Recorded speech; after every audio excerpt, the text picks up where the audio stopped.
A few hours after you were born, before you had a name you'd answer to, before you could focus your eyes, someone filled out a form.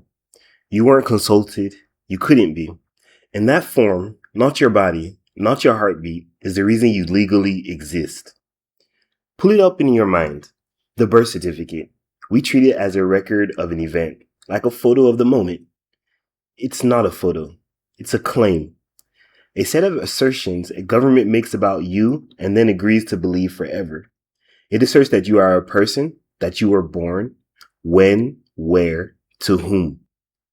Before you had done anything, before you had a single thought anyone could name, a piece of paper had already decided the most basic facts of your existence and filed them away. And here's the part we never think about. Lose that claim, fail to ever make it, and a government can look directly at a living, breathing human being and see no one. That sounds like an exaggeration. It's not. It's happening right now to more people than live in most countries on Earth. But to understand how strange that is, you have to know how recent the whole thing is. You may assume the birth certificate is ancient, something humans have always done, like naming a child. It isn't. It's barely older than the light bulb.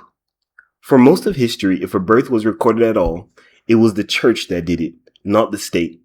A baptism in a parish register, a line in a book of souls. Not proof you existed as a citizen, proof you existed before God. The state writing down your birth on purpose as a legal fact is a recent invention. France built the first nationwide registration system in 1539, and even that ran through the church. Civil registration, the government itself recording your birth with no priest involved, didn't arrive in France until 1792, in the middle of a revolution. England didn't require it until 1837, and the United States was almost comically late. Colonial laws asking for registration were mostly ignored. For over 2 centuries, most Americans had no official record of their birth at all. Watch that again. Most Americans, for most of American history, could not have proven when they were born. They simply existed, unrecorded, the way humans always had. It wasn't until 1933, within living memory of people alive today, that every American state finally had birth registration. So the document you think defines you, the one that proves you're a person, is younger than the car, younger than the radio. Your own great-grandparents may have been born with no paper proof that it ever happened. For all of human history before that, you existed because people knew you. Now you exist because you're written down.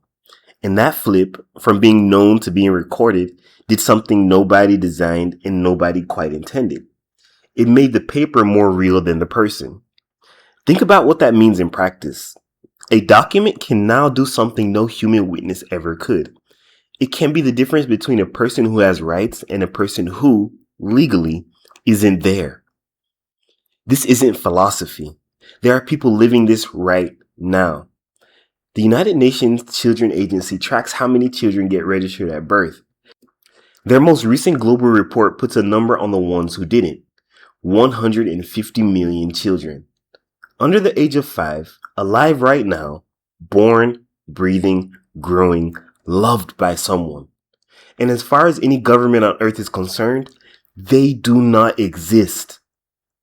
The agency's own word for them is invisible, not poor, not undocumented in the way we usually mean it, invisible, non-existent in the eyes of the law. And being invisible is not a small thing.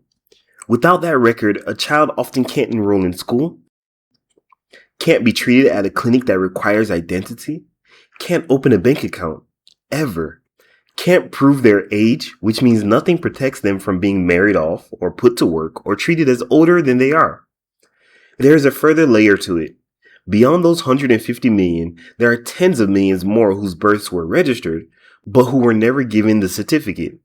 The event was recorded somewhere, but they hold no proof of it.